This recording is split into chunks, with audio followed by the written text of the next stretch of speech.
Speaker E. Chandra.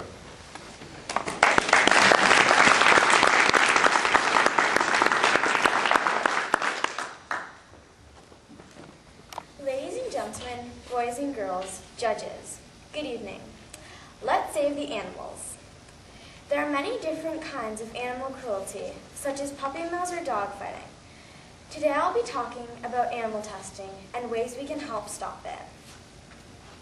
I chose this topic because I wanted to spread the awareness of animal cruelty. Did you know that in the last 12 years, 100 million animals have died from animal testing?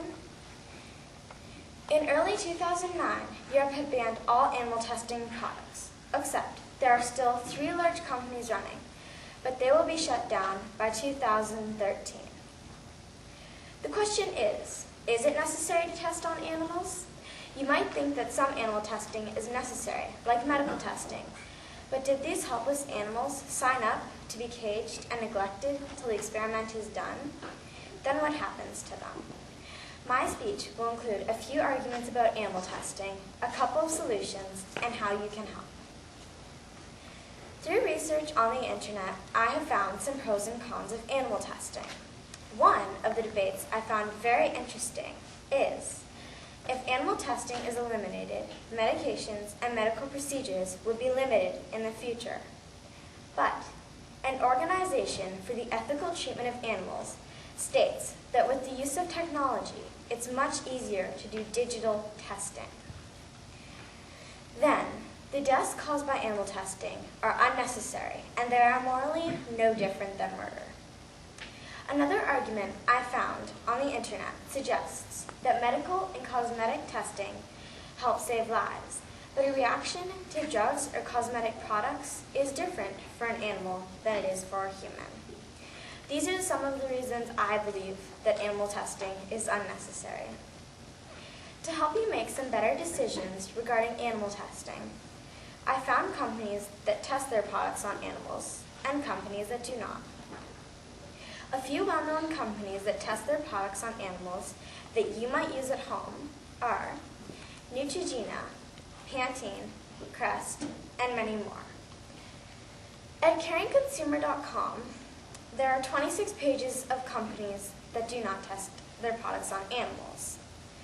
We do not have time for the whole list, so I will just name a few companies.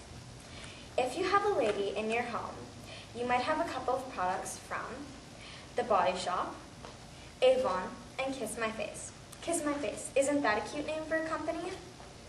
Also, if you have pets, you can buy from Natural Balance Pet Foods. There's a very long list of companies that do not test on animals, which is good, but most are a little hidden in the shade. There are solutions to animal testing. Let's look at a company known as Yves Rocher. They sell beauty products, even at a local mall like the Penn Center. They test their products on plant cells, and in the final stages, ask people to volunteer to try their products. I also mentioned medical research can be done digitally. We have looked at some solutions for animal testing. Now, if you would like to help, it can be as easy as what you buy. You can start by shopping for products that don't test on animals. How do you know a product hasn't been tested on animals?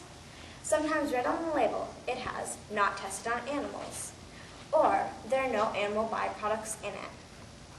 Other products have a picture of a bunny in a circle on them. Another thing you can do to help is to support an organization like People for the Ethical Treatment of Animals, otherwise known as PETA, and the St. Catherine's Humane Society.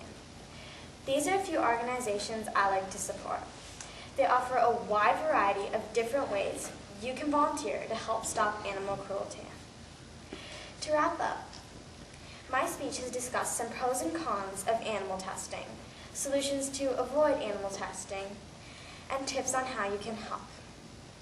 I hope you help me support the cute creatures some of us call our friends, because I believe they deserve a voice.